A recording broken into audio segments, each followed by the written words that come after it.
Hello दोस्तों, स्वागत है आपका हमारे YouTube channel TET Fact Academy में। मैं हूं शशिकांत राय। जैसा कि कल मैंने एक वीडियो डाला था आपके लिए कि हमारे चैनल पे आप झारखंड टीईटी का जो है तैयारी कर सकते हैं, और इसके साथ ही झारखंड टीईटी का जो सिलेबस था वो आपको बताया था कि सीडीपी का सिलेबस क्या है, यानी कि बाल विकास का सिलेबस क्या है। तो ये जो बाल विकास का आपका सिलेबस है ये आपको काम आने वाला है सीटेट के लिए भी, जो आगामी परीक्षा होगी।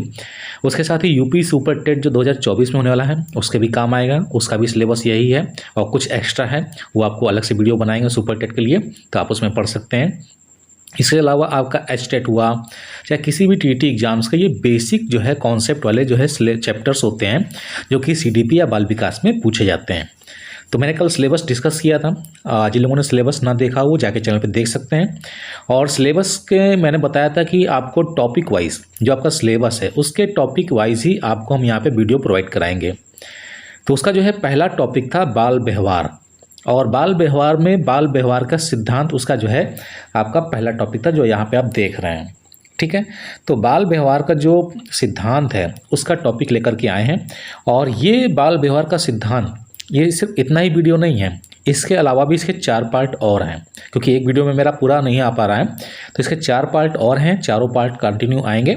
चैनल को सब्सक्राइब करिएगा ताकि चारों पार्ट मिल सकें, और फिर उन चारों पार्ट से रिलेटेड आपको मल्टीपल चॉइस क्वेश्चंस हम यहाँ पर आपको प्रोवाइड कराएंगे। तो चैनल को सब्सक्राइब जरूर कर लीजिएगा। फिलहाल आज हम लोग जो है पढ़ने वाले हैं बाल व्यवहार के सिद्धांत। ठीक है, प्रिंसिपल्स ऑफ चाइल्ड बिहेवियर। इसमें जो कुछ प्रमुख सिद्धांत हैं, ठीक है, वो 5 तरीके के हैं।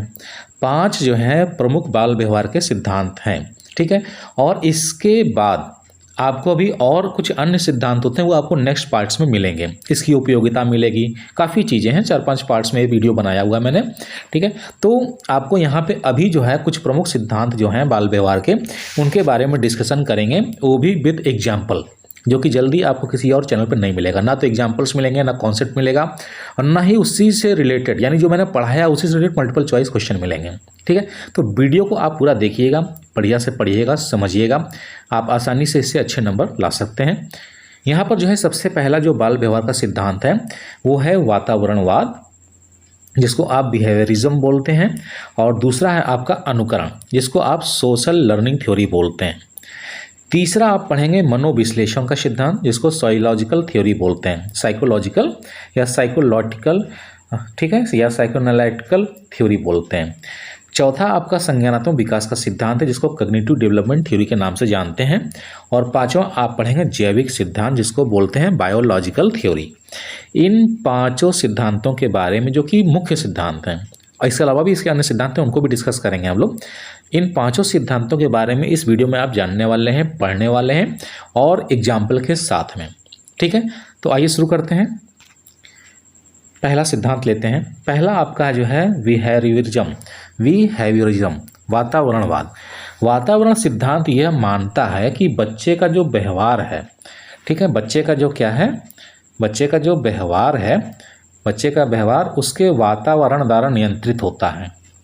वातावरणवाद में सबसे जो मेन फैक्ट है वो आपको क्या है कि बच्चे का जो व्यवहार है उसके वातावरण द्वारा नियंत्रित होता है, यानी कि जो बच्चे की परवरिश, उसके आसपास के अनुभव उसके व्यवहार को क्या करते हैं, प्रभावित करते हैं। इस सिद्धांत के जो प्रमुख प्रस्तावक हैं वो BF स्किनर हैं और जॉन वाटसन हैं।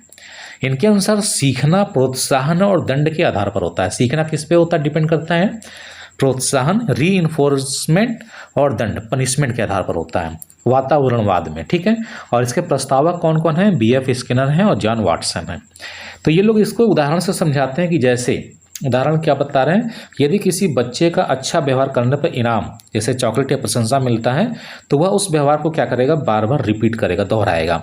और अगर किसी गलत व्यवहार पर डांट मिलती है तो उस व्यवहार से क्या करेगा, बचेगा। तो ये है आपका वातावरणवाद का सिद्धांत, जिसमें बच्चा वातावरण से नियंत्रित होता है, अपने आसपास के अनुभव और परवरिश उसके व्यवहार को प्रभावित करते हैं। वातावरण का जो सिद्धांत था इसके जो मुख्य प्रस्तावक BF स्किनर और जॉन वाटसन हो गए। इन्होंने कहा कि सीखना जो है प्रोत्साहन और दंड के आधार पर होता है। ठीक है, यानी कि अगर आप किसी की प्रशंसा करते हैं, उसको कोई इनाम देते हैं तो उस बार व्यवहार को दोहराता है बच्चा, और अगर डांट मिलता है तो उसको दोहराना क्या करता है, वो बंद कर देता है। तो ये तो हो गया आपका पहला वातावरणवाद का सिद्धांत, जो कि बाल विकास का व्यवहार सिद्धांत है। नेक्स्ट जो दूसरा है वो है अनुकरण। अनुकरण, सोशल लर्निंग थ्योरी का सिद्धांत। इस सिद्धांत को किसने प्रस्तुत किया है? अल्बर्ट बंडूरा ने। ठीक है, यह सिद्धांत बताता है कि बच्चे अन्य लोगों को व्यवहार को देखकर उनका अनुकरण करके सीखते हैं। बच्चे अपने माता पिता, शिक्षकों, दोस्तों और टीवी जैसे मीडिया से व्यवहार के उदाहरण सीखते हैं। यह सिद्धांत ये भी मानता है कि बच्चे न केवल अपने अनुभवों से सीखते हैं बल्कि दूसरों के अनुभवों से भी सीखते हैं। यानी कि अगर हम अपना अनुभव किसी से शेयर करते हैं तो बच्चे को सीखने के लिए मिलता है। टीचर्स पढ़ाते हैं तो अपने एक्सपीरियंस शेयर करते हैं। तो अनुकरण सोशल लर्निंग थ्योरी में बताया गया है कि बच्चा व्यवहार को देख करके अनुकरण करता है और सीखता है, एक्सपीरियंस से भी सीखता है और दूसरे के अनुभव से भी सीखता है। और अनुकरण का सोशल लर्निंग थ्योरी जो दिया हुआ है यह अल्बर्ट बंडूरा ने इसको प्रस्तुत किया है। ठीक है, उदाहरण कह रहे हैं कि यदि बच्चा देखता है कि उसके बड़े भाई ने स्कूल में अच्छा प्रदर्शन किया और उसे पुरस्कार मिला तो बच्चा भी वैसे ही करने की कोशिश करेगा ताकि उसे भी इनाम मिल सके। तो ये हो गया आपका अनुकरण का सिद्धांत। नेक्स्ट है आपका मनोविश्लेषण सिद्धांत। मनोविश्लेषण सिद्धांत जिसको आप बोलते हैं साइको एनालिटिकल थ्योरी। यह सिद्धांत किसने पेश किया था? सिगमंड फ्रायड द्वारा। ठीक है, फ्रायड का मानना था कि बच्चे के बचपन के अनुभव उसके व्यक्तित्व व्यवहार को क्या करते हैं? प्रभावित करते हैं। उन्होंने ये बताया कि बच्चों का विकास उनके अवचेतन मन में दबी इच्छाओं, भावनाओं और आंतरिक संघर्षों पर आधारित होता है। फ्रायड के अनुसार बच्चे के व्यवहार में आंतरिक प्रेरणाएं और इच्छाएं महत्वपूर्ण भूमिका निभाती हैं। तो मनोविश्लेषण सिद्धांत पूरी तरीके से मनोवैज्ञानिक रूप से जो है ये बच्चे के अनुभव को और उसके व्यक्तित्व को, व्यवहार को क्या करता है? प्रभावित करता है। और उसके अंदर जो इच्छाएं होती हैं, भावनाएं होती हैं, जो आंतरिक संघर्ष बच्चे के अंदर किसी चीज़ को लेकर के चल रहा होता है, तो ये सब जो है चीज़ें उसके सीखने में, उसके बाल विकास में काफ़ी महत्वपूर्ण भूमिकाएँ निभाती हैं। उदाहरण देते हैं कि एक बच्चा जो अपने माता पिता के बीच विवाद देखता है वो आंतरिक रूप से क्या हो जाता है? चिंतित हो जाता है और इसका असर उसके सामाजिक और भावनात्मक विकास पर पड़ सकता है। तो ये हो गया आपको मनोविश्लेषण सिद्धांत। नेक्स्ट आपका आता है जो चौथा नंबर है वो है आपका संज्ञानात्मक विकास का सिद्धांत। काफ़ी फेमस है, काफ़ी पॉपुलर है, कॉग्निटिव डेवलपमेंट थ्योरी। लेकिन अब ये नहीं कि अब ये पॉपुलर है तो यही सही है, और भी सिद्धांत हैं, उनकी उपयोगिता के बारे में हम लोग पढ़ेंगे कि कौन सा सिद्धांत उपयोगी होता है, वो नेक्स्ट वीडियो में पढ़ेंगे। ठीक है, तो चैनल को सब्सक्राइब करिएगा। वीडियो का थ्योरी आपको अच्छी लग रही है, पसंद आ रही है कि हाँ थ्योरी बिल्कुल सही जा रही है, कंटेंट जो सिलेबस दिया गया है उसके टॉपिक के अकॉर्डिंग है, तो वीडियो को लाइक करिएगा और शेयर करिएगा ताकि और लोगों को भी ये वीडियो मिल सकें। तो सीटेट की तैयारी करें, चाहे सुपर टेट की तैयारी करें, चाहे किसी भी टीटी एग्जाम का तैयारी आप करें, तो बाल विकास का जो सिलेबस है वो यहाँ पे कवर होने वाला है। तो हमारे चैनल के साथ बने रहिए।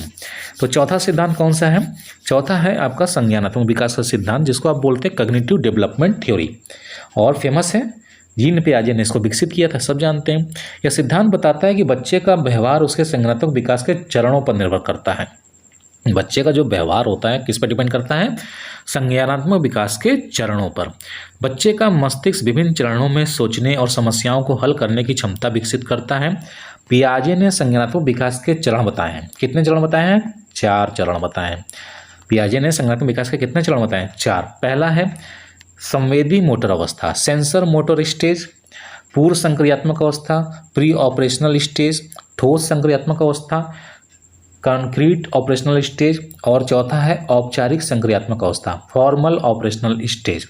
तो ये 4 अवस्थाएं जो है संज्ञानात्मक विकास के 4 चरण बताए हैं कि बच्चा 4 चरण पर जो है सीखता है, यानी क्रमानुसार 4 चरण ये फॉलो करता है कोई चीज़ सीखने में। तो कह रहे हैं कि उदाहरण में कह रहे हैं कि एक छोटा बच्चा पूर्व संक्रियात्मक अवस्था में यदि कोई खिलौना छुपा हो तो उसे ढूंढने में कठिनाई महसूस करेगा, जबकि ठोस संक्रियात्मक अवस्था में बच्चा उसे आसानी से ढूंढ सकेगा। तो एक एग्जाम्पल से समझाया गया है कि संज्ञानात्मक विकास का सिद्धांत किस तरीके से बाल विकास के व्यवहार पर प्रभाव डालता है। आखिरी जो सिद्धांत है इसका, ठीक है, आखिरी यानी कि प्रमुख सिद्धांतों में जो आखिरी सिद्धांत है, इसके अलावा भी अन्य सिद्धांत जो हम लोग चर्चा करेंगे आगे की वीडियो में। इसमें 5वां सिद्धांत बता रहे हैं जैविक सिद्धांत, जिसको बोलते हैं बायोलॉजिकल थ्योरी। पूरी तरीके से आनुवंशिकता पर आधारित होता है। यह सिद्धांत मानता है कि बच्चों का व्यवहार उसके जैविक कारकों और आनुवंशिक से प्रभावित होता है। बच्चे की शारीरिक संरचना, हार्मोन, मस्तिष्क की गतिविधियां इसमें शामिल होती हैं, और इस सिद्धांत के अनुसार बच्चे का मस्तिष्क, हार्मोन्स में बदलाव और आनुवंशिकी उसके व्यवहार में महत्वपूर्ण भूमिका निभाते हैं। वंशानुकरण आपने पढ़ा होगा, आनुवंशिकता पढ़ा होगा। तो डीएनए टू डीएनए ट्रांसफर्स होते हैं व्यवहार, ठीक है, हार्मोन्स, बच्चे के जो है माइंड सेटअप, फिजिकल स्ट्रक्चर, ये सारी चीज़ें जो हैं डीएनए बेस होती हैं, तो ये बच्चे पे ट्रांसफ़र होती हैं। जैविक सिद्धांत जिसको बोलते हैं, बायोलॉजिकल थ्योरी। और बच्चे का जो व्यवहार होता है, जो बाल व्यवहार होता है, जिसका हम लोग अध्ययन कर रहे हैं इस समय, तो उसका जैविक सिद्धांत काफ़ी इम्पैक्ट डालता है कि माता पिता का जो अनुवांशिक कारक होते हैं या जैविक कारक होते हैं, वो बच्चे के व्यवहार को पूरी तरीके से कहीं ना कहीं प्रभावित करते हैं। उदाहरण में कह रहे हैं कि यदि किसी बच्चे के माता पिता आक्रामक होते हैं तो संभावना है कि बच्चा भी आक्रामक प्रवृत्ति दिखा सकता है, क्योंकि आक्रामकता उसका एक जैविक कारक हो सकता है। तो यहाँ पे ये 5 सिद्धांत हो गए आपके।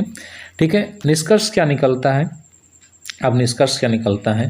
निष्कर्ष ये निकलता है कि बाल व्यवहार के सिद्धांतों के माध्यम से हम समझ सकते हैं कि बच्चे का व्यवहार केवल एक कारण पर आधारित नहीं होता है। इसमें जैविक, सामाजिक, संज्ञानात्मक कारक एक साथ कार्य करते हैं और इन सिद्धांतों का अध्ययन बाल विकास के विभिन्न पहलुओं को समझने में मदद करता है, जानने में सहायक होता है कि बच्चे कैसे सीखते हैं और विकसित होते हैं। ठीक है, तो ये 5 सिद्धांत हैं। इसके अलावा अन्य सिद्धांत हैं, कैसे उपयोग करते हैं सिद्धांतों का, वो भी एग्जाम्पल के साथ बताएंगे। चैनल के साथ बने रहिएगा, चैनल को सब्सक्राइब कर लीजिएगा, वीडियो को लाइक करिएगा, शेयर करिएगा। तो जल्दी मिलते हैं अपने नए वीडियो के साथ में, तब तक के लिए इजाजत दीजिए। धन्यवाद।